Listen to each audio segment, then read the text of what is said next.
અમારા સંતો મંતો કહે છે ભગવાન રામ આપણે હૈયામાં વસે છે। આ ભાજપની સરકારે ભગવાન રામનો ઉપયોગ પણ ભ્રષ્ટાચાર ઢાંકવા માટે કર્યો છે। ત્યારે આ ભાજપની સરકારને અમે કહેવા માંગીએ છીએ તમે નામ બદલવાથી તમારા કૌભાંડો છુપાઈ જવાના નથી। તમારા ભ્રષ્ટાચારી નેતાઓને આવનારા દિવસોમાં અમે ઘર ભેગા કરી દેવાના છે, ઘર ભેગા કરી દેવું પડશે। આ વિસ્તારમાં જંગલ ખાતાના અધિકારીઓ પણ આપણા લોકોને ખૂબ હેરાન કરે છે। અહીંયા દીપડાઓ બહારથી લાવીને છોડી દેવામાં આવ્યા છે। આપણી દીકરીઓ પર હુમલા થાય છે, બહેનો પર હુમલા થાય છે। અત્યાર સુધી એટલું મોટું જંગલ હતું ત્યારે કોઈ વાઘ ને કોઈ દીપડા નહોતા આવતા। હમણાં દીપડાઓ બહારથી લાવીને આપણા લોકોને હેરાન કરવા માટે અહીંયા છોડવામાં આવે છે અને આપણા લોકોને હેરાન પરેશાન કરે છે। ત્યારે એ જંગલ ખાતાના અધિકારીઓને પણ આ મંચ પરથી કહેવા માંગુ છું તમારું જંગલ ખાતું 1927માં આવ્યું છે। અમારો આદિવાસી અમારા જંગલો વચ્ચે હજારો વર્ષથી રહી છે। અમારા આદિવાસીઓને હેરાન કરવાનું બંધ કરી દેજો, નહીં તો જે દિવસે અમે આ રસ્તા પર ઉતરીશું ને તે દિવસે તમારા જંગલ ખાતા પણ અહીંયા નજરે પડવાના નથી। લોકોને હેરાન પરેશાન કરો છો ત્યારે જંગલ ખાતાવાળાને પણ આપણે કહી દેવાનું છે। અને સાથીઓ, આજે આપણી જમીનો પર બહારના લોકોની નજરો છે। તમે જોયું હશે કેવડિયામાં જે પ્રકારે રોજગાર આપવાની વાત હતી, આજે ત્યાંના લોકોને અંદર પ્રવેશ નથી કરવા દેતા। પોતાની ગાડી પણ બહાર મુકાવે છે। મહિલાઓના ઝૂંપડા બધા તોડી નાખવામાં આવે છે।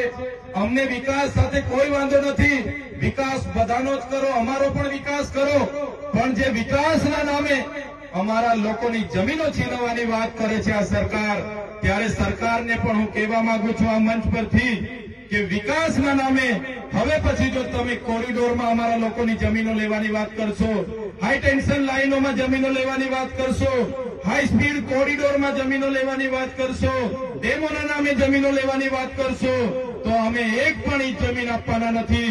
પછી પણ તમે અમને હેરાન અને પરેશાન કરીને જમીન છીનવવાની વાત કરશો તો તે દિવસે આ રોડ પર અમે ધારિયા, પાલિયા અને ભાલા તીરકામઠા લઈને ઉતરીશું। ભાલા, પાલિયા અને તીરકામઠા અને ધારિયા અમે ઘરમાં કઈ શણગાર માટે નથી મૂક્યા, અમારી રક્ષા માટે છે। અને જે દિવસે અમારા સમાજ પર ઊની આંચ આવશે એ દિવસે આ ઓજારો લઈને પણ રોડ પર ઉતરીશું। ગાંધીનગર જવાનું થશે તો ગાંધીનગર પણ રેલો જશે અને ગાંધીનગરમાં જઈને નેપાળ વાળી કરવાની ફરજ પડશે તો ગાંધીનગરમાં નેપાળ વાળી કરીને પણ સત્તા પરિવર્તન કરીશું। ત્યારે આ વિસ્તારમાં, આ પંચાયતમાં કેટલાક સરપંચોને આ સભામાં નહીં આવવાનું, નહીં જવાનું એમ કરીને ભાજપના કેટલાક નેતાઓ અમારા આગેવાનોને ડરાવતા હતા, અમારા સરપંચોને દબાવતા હતા, બીવડાવતા હતા કે ભાઈ ચૈતર વસાવાની સભામાં જશો તો તમને કઈ વિકાસ નહીં કરીએ, ફલાણું નહીં કરીએ, ઢીકણું નહીં કરીએ, તમારે ત્યાં જીબી વાળાને રેડ કરાવીશું, પોલીસ વાળાને રેડ કરાવીશું, તમારું પાણી બંધ કરી દઈશું, તમારો રસ્તો બંધ કરી દઈશું, એમ કરીને ભાજપના લોકોએ ખૂબ અમારા લોકોને ડરાવ્યા છે। પણ ભાજપના લોકો પણ આ સાંભળી લે।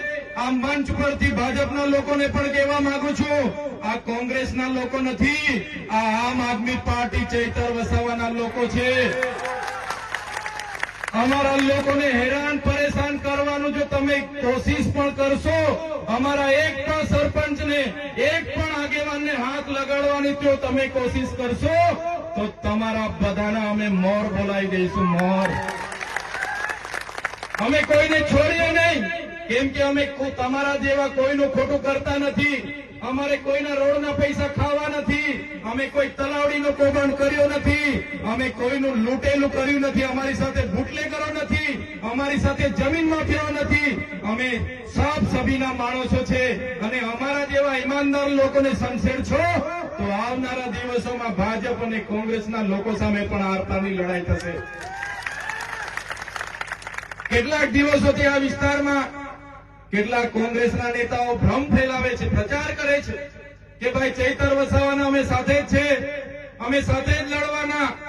એ કોંગ્રેસના હારા લોકોને પણ કહેવા માંગુ છું દૂરથી પાડી પર બેસીને જોયા નહીં કરો, દૂરથી વાળ પર બેસીને જોયા નહીં કરો, આવી જાવ આમ આદમી પાર્ટીમાં, તમારું સ્વાગત છે। નહીં તો આવનારા દિવસોમાં આ વિસ્તારમાંથી કોંગ્રેસ સુપડા સાફ થઈ જવાની છે, તમને વધેલા નહીં મળે। ત્યારે સાથીઓ આવનારા દિવસોમાં તૈયાર થઈ જાવ. કોંગ્રેસના લોકોની શરમ છોડી દો. એકવાર પૂછી લો ભાઈ, આવવાના હોય તો આવી જાઓ. દૂર પાણી પર બેસીને જોયા નહીં કરો. એ ભાજપના પણ સારા સારા લોકોને બોલાવી લો. આવી જાવ. જે લોકો સારા હશે એમને તાલુકા પણ લડવા મળશે, જિલ્લા પણ લડવા મળશે. એ લોકોને આવનારા દિવસોમાં સત્તા પણ બનાવીશું, એમાં પણ લઈ જઈશું. પણ જે લોકો આપણા લોકોને હેરાન પરેશાન કરીને રંજાડવાની વાત કરશે એવા લોકોને તો આપણે છોડવા માંગતા નથી. અહીંયા પોલીસ અધિકારીઓ આપણી વ્યવસ્થામાં ઉભા છે, એમના માટે જોર